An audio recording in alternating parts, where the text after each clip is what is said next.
Hey everyone, it's Derek with the Conscious Resistance Network, and I'm in Protopia in Costa Rica with my new friend JP. What's going on, brother? Hey buddy, how's it going, man? It's going good. Thank you for welcoming me and Miriam here, man. We're just, of course, getting to know this community, and I wanted to take a chance to share with my audience just all the beautiful things that seem to be happening here. Guys, I'm going to share with you a talk on the channel later this week that I gave here for the Protopian Convergence. And there's a lot of cool people here. There's stuff happening. You've been here. You've been kind of like one of the people leading the charge on it. Maybe let's just start with, what does Protopia mean? What is that concept about? Okay, cool. So I'm looking at the... You can talk to me. Okay, cool. Yeah. So Protopia, man. Protopia is basically a state of improvement. And rather than reaching a state of utopia, which is a state that we cannot achieve, it's a state of something very idealistic that might not be realistic. Sure. So here with Protopia, all it really means is we're improving every single day. How can we get 1% better every single day? What is it that inspires us every day to create a change? So we're not really trying to get to a specific point. Gotcha. And we're just trying to better our practices and improve our ways of living in coherence with the environment and yeah, learning how to connect more with each other. Something more realistic people can actually aspire to. And you mentioned one of the values there, like living in coherence with the environment. What are the other sort of principles or values or things that Protopia and the folks who do live here and kind of collaborate here strive to represent? Our main values are freedom, growth, and connection, and we do that through remembering how to connect with our hearts, remembering how to connect with each other, and remembering how to connect with the earth. So we really try to bring workshops as much as we can and cultivate this as much as we can. We connect with each other through various practices, through authentic relating, through even movement and acrobatics and things like that.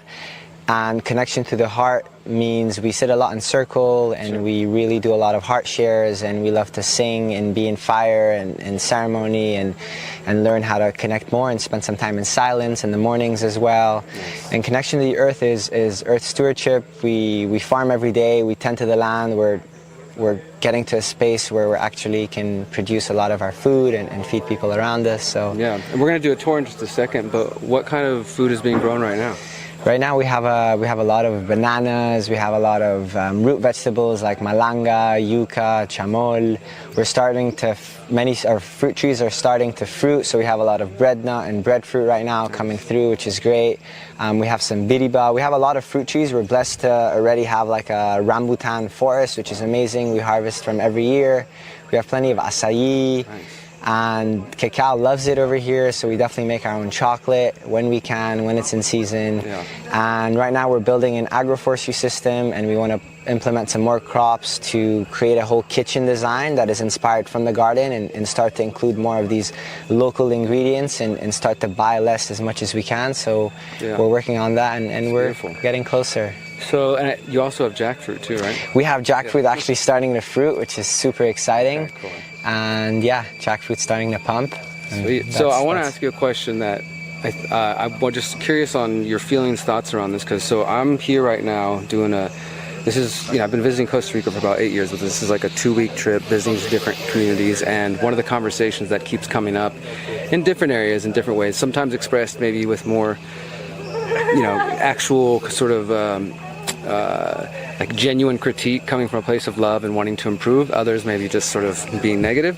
But there seems to be a sentiment around some of the eco-villages, intentional communities, retreat centers where some of the locals aren't as excited about some of these things as they may have been. Is this something that you guys consider here? Like, what are the ways you try to be integrated? Because you're not Costa Rican, right? You're not from Costa Rica as far as I know.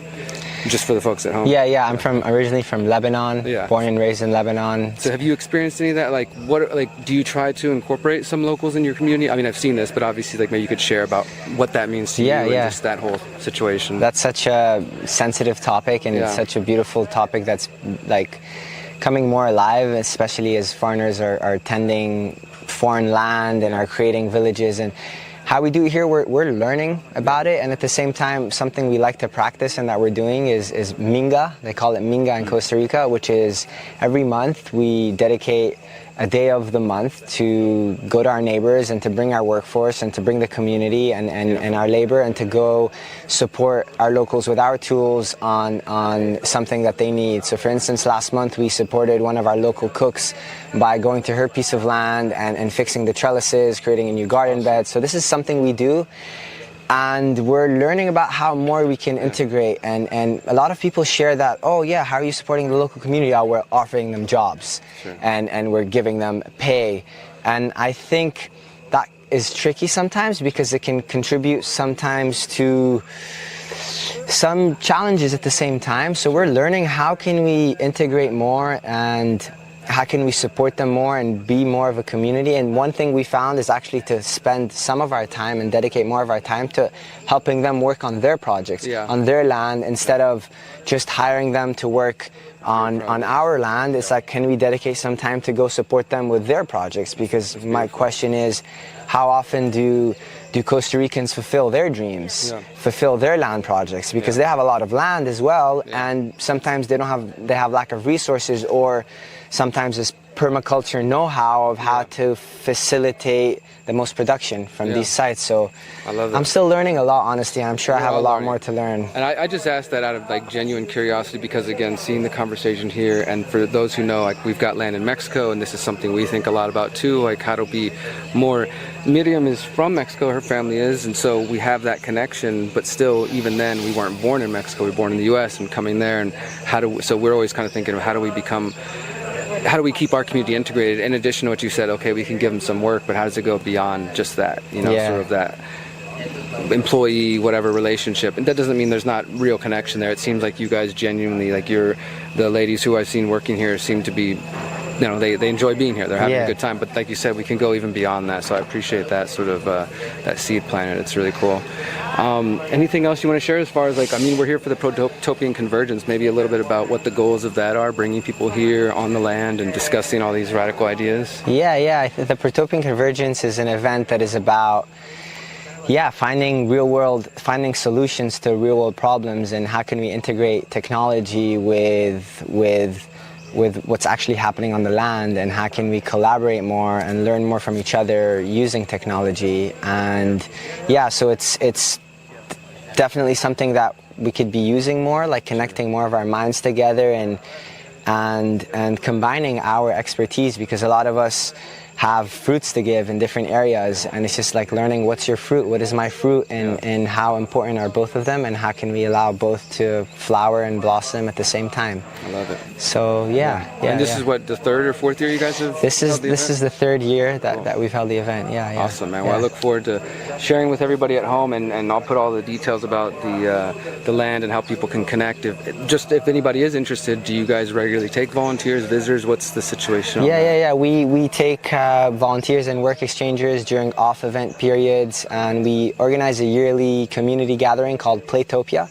Cool. So it's a gathering where we gather for a month or two every year, and we bring a lot of cool people together, and typically we engage in daily morning movement, and then our day looks like natural building or farming every day. Very cool. And then the afternoons are more workshops and activities, and then by night we're into different fires and ceremonies and activations. So this is our yearly community gathering that really brings all our values together, and the things that we love to do, which is mainly permaculture related things around farming and also natural building. We're playing a lot with that recently, and we've been having fun.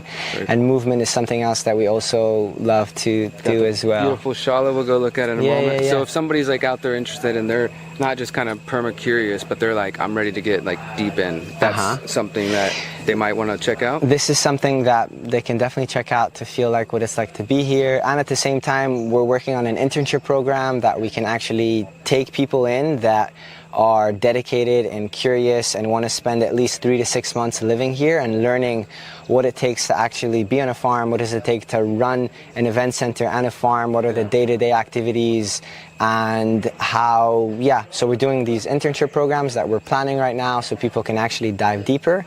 So that's another outlet that we're working on as well, that will be out soon as well. Awesome. And you said Protopia is coming up this year. So Protopia is happening in June 1 to June 30, and we're super excited. It's our second edition. Beautiful. And I'll include all the details about that. You want to go check out the farm? Let's do it, buddy. Let's do it. You. Right. We're in zone 0 right now, and we're right around the main house. We have a few herbs that are planted over here. This is coca leaf, which is such an amazing plant. It's native to the Andes in Peru, and what's really beautiful about this plant is they typically use it for altitude sickness. And a lot of people have probably consumed mambe before. I'm not sure if you've tried that before, but mambe is this like dried coca leaf that you mix it with something that activates it, typically Bicarbonate. yes, baking soda, or in nature you can use like guarumo leaf, which is cecropia leaf, or things like that, and you powder it and put it in between your gums, and it gives you this stimulant and this buzz. It kind of helps you go for like longer activated. So coca leaf is something we use, and we make tea with it, and we love it. So you can munch on it. Actually, if you ever need a little buzz, you can just munch on it. It's slightly bitter, but it's really, it gives you the kick that you're looking for. Any of them, or? Any of them, yeah. It's slightly bitter. Behind it is Mexican oregano. Yeah, Mexican oregano is also medicinal. It's known for its digestive properties, and oregano oil is also pretty good for parasites. Fruit trees in Costa Rica are not native, unfortunately. However, they go great in this climate. Yeah, Tarek just found us some noni. Noni is this beautiful fruit. It grows everywhere in Costa Rica along the coasts, and has a lot of anti-cancer properties. It's also great for your skin, apparently, and you can grate it and use it as a poultice when you ever have some fungus or infections. And what else? Noni is, it's just amazing. Is it considered like a superfood, right? Like oh, for sure, man. Yeah, they even sell it in Costa Rican pharmacies. They make noni juice. The best way I've consumed it is making a vinegar. So fermenting it and making a vinegar, and that's the easiest way to consume it. And putting it in your salad, dressings, or making some vegan cheese. We don't plan on having a rooster yet. Few eggs. We actually are gonna have like blue egg laying chickens, and also green egg laying chickens that we found nearby. So yeah, Blue eggs? Blue eggs. Like the color is gonna be blue, which is pretty dope. Painting them during Easter. Saves you that. Yeah. So here we just gave like a fine. Not a final, this is a pre-final touch. We did, these walls are made from clay. Structure? Yeah, we built this structure. The wood is all from the land, and yeah, the clay. So it's clay, right? Like Yeah, this is clay, and then we did cob, yeah. This is clay, sand, and straw, and then we gave it a touch of lime in the end to give it the agua, the waterproof layer, and to give it a nice color as well. Why not? These are like hardwoods, indigenous hardwoods. They're called grenadilla, so we just threw them in as well. Cool. And the whole system is going to be like pretty cool, because we plan on integrating. It's a bit messy in here, but we plan on integrating branches at the top and give chickens this horizontal leadership, if that makes sense. Because typically chickens, when you give them ladders, they will rank themselves based on who's the alpha male and who's like the least cool one in the community, and the top dogs chill on top of the ladder, and then the more bullied ones, they chill on the bottom. So instead of doing that, we plan on putting a horizontal ladder on top and mimic it with natural branches, so the chickens don't have like a space to chill higher than another, so they're all going to be chilling. It's an experiment. Let's see if it works. But equality in the chicken. yeah, let's see. We might be trying to humanize chickens, which might not be the smartest thing. This is where the chickens will chill. We're building a pond here as well, so we plan on integrating ducks as well. So this is sugarcane. This is where sugar comes from. Sugarcane is only 16% sugar, believe it or not. It's also structured water, just like coconut water. So it's very nutritious, and yeah, also should be consumed within moderation. At the same time, to make sugar, you gotta squeeze the sugarcane, press it down, and then you're left with just 16% of the sugar, which is sugarcane molasses. And then after that, you want to like dry it and then crush it, and then you're left with pure tapa dulce. And then to make it white, I don't know what they do with it. They probably bleach it or something. Yeah, but anyways, so that's where sugar comes from. Here we plan on building our biofactory. We just leveled this not long ago, so we're gonna have a compost system, and compost and some ferments, some bio-ferments. We're going to cultivate our own microorganisms and be spraying all our fruit trees with lots of goodness. And yeah, we're gonna. The worm. Yeah. We plan on making our own microorganisms and bio-ferments to be spraying the gardens and all that good stuff. We're gonna walk over a little bit over here. Yeah, exactly. We've planted more above, which we can walk to as well. But yes, a lot of it was already here. Let's see. Where are we getting to? This is a young cacao seedling. We just threw a cacao seed and boom, just grew over here. I thought these were cacao. Did you guys plant it or just... Man, we just eating cacao when we threw it and we decided to leave it.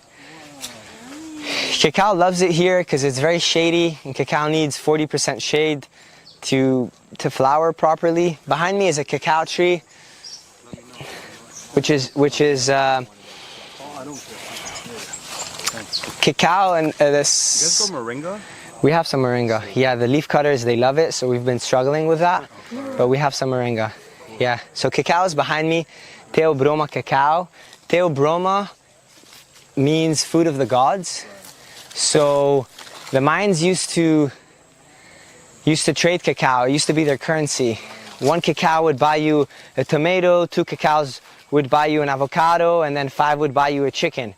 The cool thing about that, when cacao was used as currency, is that it was perishable. So that means it was gonna go bad. That means you can't just hide it in your bank account and earn interest off of it. No, your cacao is gonna go bad. So there was this constant flow of exchange of currency because you couldn't just store it.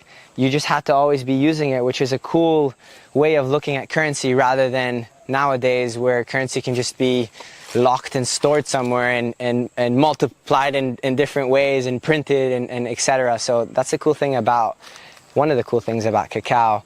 Another thing is that it's native to Central America, Guatemala they say, or Mexico on the border, and the active ingredient in cacao is theobromine, and it's actually the largest amount of theobromine is found in the young leaves, believe it or not. It's more in the young leaves than in the actual fruit itself. The young leaves are also edible, you can eat them, and they actually give you more of an energy buzz than the actual fruit itself, which is pretty crazy. And they say, yeah, these young leaves here, you can also dry them and smoke them. Well, that's a product to be sold right now. And what else? So cacao is, to make cacao into, so most chocolate we consume is not cacao, it's milk and sugar, which is very unfortunate because we think we're eating chocolate, at least mainstream chocolate. And cacao is just so great. The active ingredient is theobromine, and the some of the most powerful antioxidants in it is anthocyanins, which is the purple component of a cacao bean. When you open a cacao bean, which I don't have right now because it's not fruiting. Oh, there's one there, but it's not ready yet. No. But you can. When it's yellow, it's ready. Yeah, the term is called blushing. When cacao blushes, which is when it starts changing in color. And there are many forms of cacao. This is one of them. So what I was saying is that, yeah man, anthocyanins, which are the purple components of cacao, which make it super heart healthy. And they say eating 3 cacao beans, like raw cacao beans, is an equivalent of an espresso in terms of caffeine. And yeah, to make cacao is actually a lengthy process, and it takes a few weeks to actually make it. For people who don't know, cacao needs to be harvested and then the seed pulled off from the fruit. Then the seed needs to be fermented for around a week. After that, it needs to be sun-dried. After it's sun-dried, roasted, then peeled, and then mortared or just blended in a grinder, and then you have the thick paste, which is just 100% pure love. So that's how you make cacao. Raw, you can eat it raw. You can eat the fruit itself. But if you want to make chocolate, yeah, but or like serve liquid cacao or something like that needs to be processed some bit to get to that point. It's funny though because most of our most favorite foods in the world, the flavor comes from fermentation. The real flavor really comes when we ferment. We actually have created new flavors just from fermentation itself. Like umami, the flavor of umami comes from fermented soybeans. And yeah, some of our favorite foods like cheese, wine, beer, bread, chocolate, cured meats. Like these are like, we create a lot more flavor there. So And health. And health too, yeah. Supports usually our digestive system. Yeah, for sure. The cosmetic industry have definitely capitalized on this flower. It's an aphrodisiac as well. Cacao is also an aphrodisiac. One of the cool things about Envision is that they planted so many ylang-ylang trees around, and at night everyone just walking around and it smells great. It's flowering pretty much most of the time. Right now it's not, but it does flower very often, and it's great. I make ylang-ylang honey. I just like harvest the flowers, chop them up, put them in honey, leave it for a few weeks, remove the flowers, and then you're left with ylang-ylang honey, and you just put that in your cacao, your tea, and you're just sipping ylang-ylang. It's pretty good. And here on the ground, I'll probably find some, I don't know, see these little things rotten, man. This is turmeric over here, which is pretty cool. Turmeric is this like, you know, it's pretty much anti-everything. It's good for everything. You can give it a little, if you've never tried turmeric fresh in the ground, you can try it. It's pretty like earthy. Pretty nice, I would say. It makes your tongue like this, like yellow. Wow, thanks. Like this. Here you can see we have one of my favorite fruit trees actually. This is biriba. You guys know biriba? Or Annona mucosa, which is the term for it. And it's like these, it's like custard apple, but it's like lemon custard pie, and it's just super creamy and delicious, and cold. It's just like and custard apples. Annona mucosa, super delicious. They also blush and turn yellow when they're ready. They have a low, they're hard to preserve, so you gotta eat them straight away. But this is it, green and thick. It's fucking blooming, man. Oh, nice. This is like, it's 3 years old, and it's pretty cool because they fruit quite quick. Like within 3 years, they can start fruiting. Okay. And they grow massive. It's good to prune them. Okay. How much more does this one need here? It's tough to tell, but they take maybe like a month. Turn yellow when they're ready? Yeah, they turn yellow and soft. And the birds love them. And so do the humans. Like this is the last property. Yeah. There's one more on top of us, and then it's all protected. Wow. And the one on top of us is also protected, therefore they can't do anything up there. They can only like maintain it, and they're not allowed to do anything, which is pretty cool because above us is practically no one, but under us there's definitely more things down the river.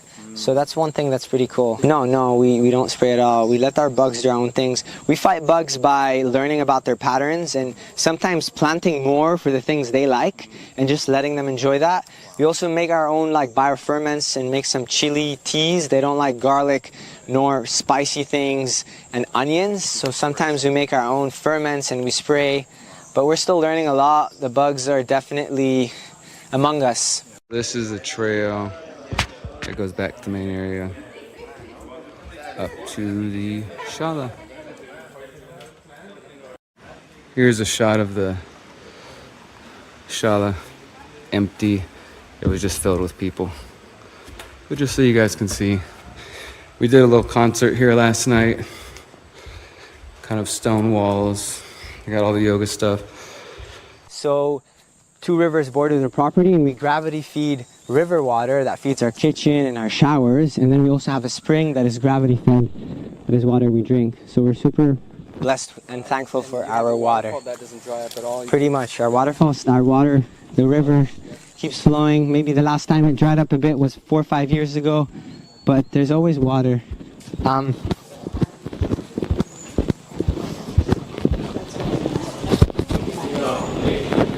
Yeah. ¿Qué?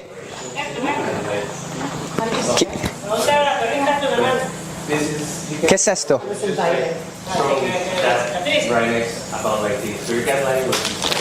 No sé la verdad, lo que quieres.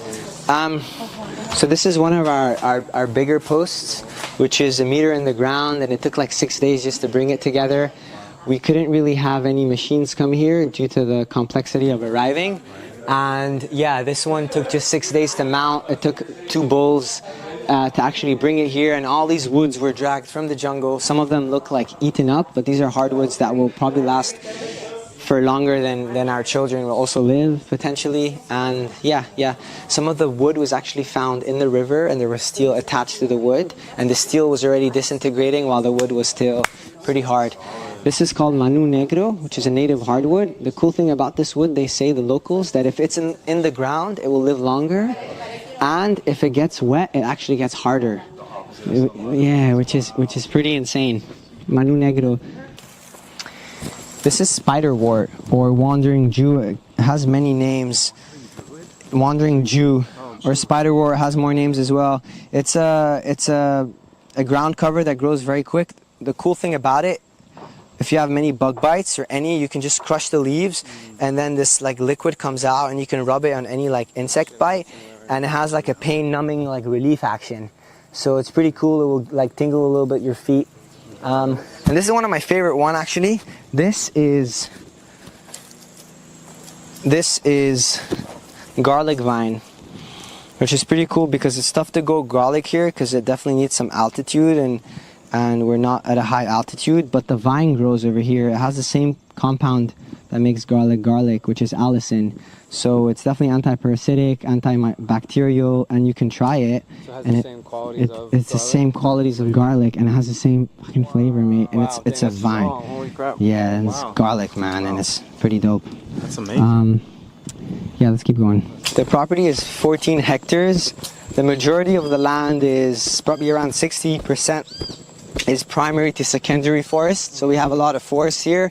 And yeah, 2 rivers that intersect the property. So the part that people are living on, playing on, working on is 40% or less? Not even. Probably like 2 hectares maybe of the property. Down there we have a nice fire ceremonial space that we built last year in one of our community gatherings. And we got a lot of stone from the river and we built it. So it was a fun project. That's Djibouti kava. I don't know if anyone's ever tried Djibouti kava. It's like a Brazilian grape, super delicious. The cool thing about this fruit is it actually fruits on the bark of the tree, on the stem, on the bark. The fruit come out like black balls. It's super weird, looks like alien fruit. That's mango. Mango doesn't fruit well here. Mango needs a longer dry season to fruit, so it's not best for this climate, but it grows great. It just doesn't fruit well because it needs a long dry season for the flowers to not die. There is bananas growing over here. Cool thing about bananas is that bananas are technically an herb or grass, yeah, and the banana is actually botanically a berry, not a fruit. So and a lot of the common berries we eat are not berries. So banana's great because it grows abundant and it's amazing food, and you can use it green, you can use it ripe. Really good biomass and chop and drop as well, and you can have a lot of varieties. Yeah, so this is the private room in dorm area. We have 9 private rooms and 2 dorms with 5 bunk beds in each. So this is where most of our people stay, and yeah, it's nice and cozy. They have all outdoor compost toilets and warm showers, which I'll be showing you soon. So yeah, these are Michel Gros bananas, which are pretty delicious. These are blue Java bananas, or ice cream bananas they call them. This is bread nut. You could see some fruit maybe, I'm not too sure. I see it, yeah, some fruit over here. This is a macadamia nut. Does that do pretty well here? No? Not really. It's not the best climate for it, but it grows. Most things grow. Yeah, these are red Cubans, which are some of my favorite bananas. Oh, like the pink ones? Yeah, like reddish, I would say. Bamboo. There's a big clump of bamboo here. The cool thing about bamboo is you can grow your home in 4 years. Can you think of that? You can grow your home, which is pretty cool. Bamboo is also a grass, dinosaur grass, super cool. It has water inside that you can drink. It's pretty hard to get rid of, so be mindful where you grow it, because some varieties are growing clumps and they just, yeah, some of them spread, are runners actually. That's a Waxambu or a manzana de agua. Our showers and toilets are over here. Stones are from the river. We have hot water and clay sinks. So these were built too as well? Yeah, these were already built, yeah. Manu posts and stones from the river, clay sinks, and then we have compost toilets over here. You guys don't do human manure, do you? We do human manure, yeah, for sure. So cool. This is our... It's filling up down here. Yeah. At some point you're coming out and change, like... Pretty much, it has like... Okay, yeah. It has like 2 holes, and then when one toilet fills up, we just change it to the other, and then we wait at least for some time for this one to mature, and then when it's ready we get it out and we keep flipping. So there's, yeah.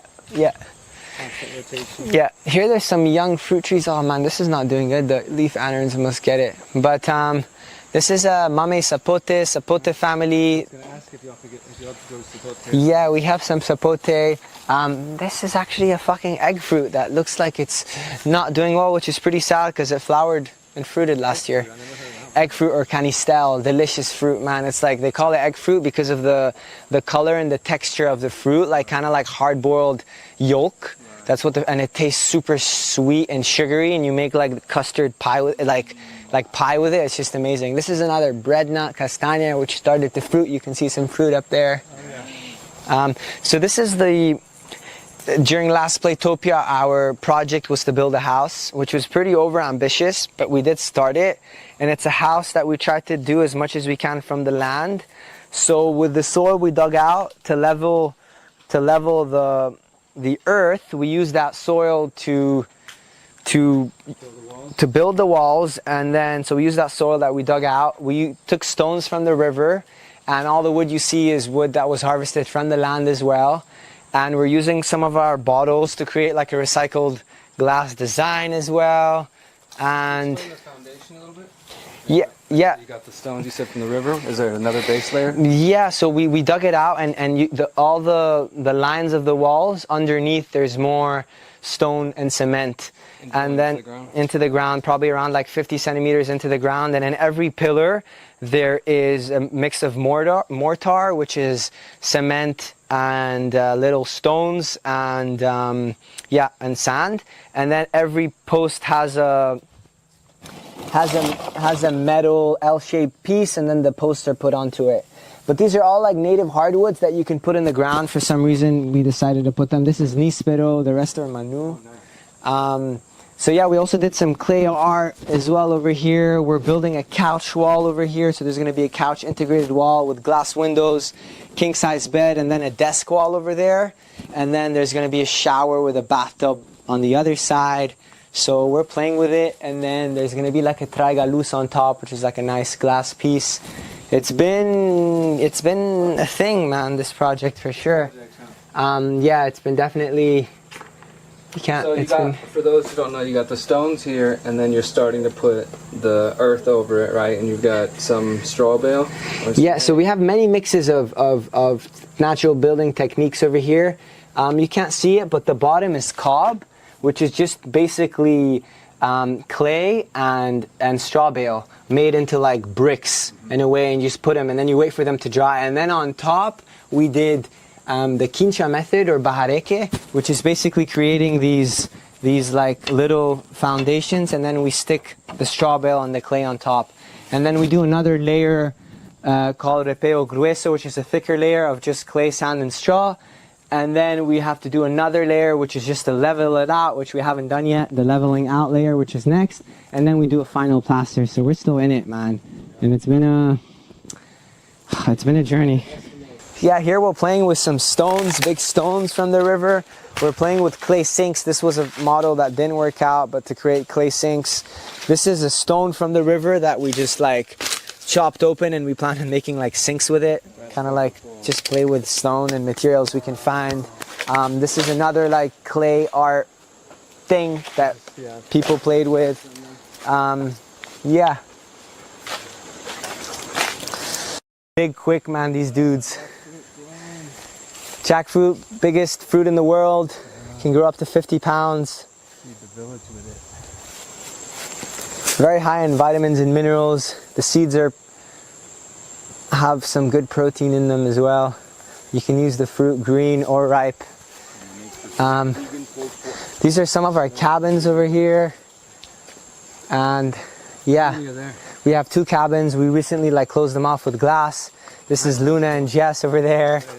And they tried to use as little cement as possible. This place was built like the most natural it could be in a way, with a little amount of material brought in. And yeah, these are peach palm fruits on top, which are called pehibaye here, which are delicious starchy fruits. And Super nice. Have you been to the river or not yet? Not yet. Shall we go? I'm done. Check it out. So this is another cabin which I'm staying in, but not right now. Same setup. Same setup, just different location. Yeah. Really cool. I like the big windows and everything. Yeah, it's we're trying to, yeah. So here we're entering more of how the majority of the property looks, which is forest. This is a lot of forest, a lot of mountains, a lot of wood. We built this ourselves. There was no road to get to the waterfall. Yeah. This is no. It was like a. Yeah. It was a like this, and there was just like a broken bamboo ladder and a rope, super shady. How long did it take to get this way? Man, not long at all. Actually, it was just hard. It was like. Did y'all have to clear it out? Yeah. 2-3 days of work. Yeah. But digging and shit. The locals here, man, they're great with shovels, man. They're just like, they're great with shovels.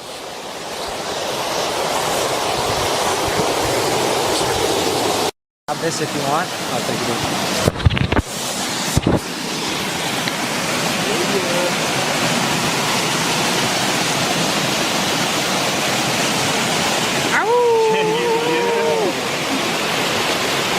You've explained the community, the concept, the principles, the ideas behind. We visited around for most of it, for all the beautiful places. What's your last message to somebody who's thinking of maybe coming and check out what's happening here, or volunteer, or joining Protopia, or anything like that? My final message is that, yeah, man, if you guys want to come and learn and enjoy being in nature and enjoy living off-grid and pick up new skills and tools of how to, grow your own food, or how to build naturally, or how to live in community and authentically relate and cook with one another and eat with one another and share space and water and food and love and shelter, then this is the space for it. So I'd love to have you visit and share your talents and gifts and learn more.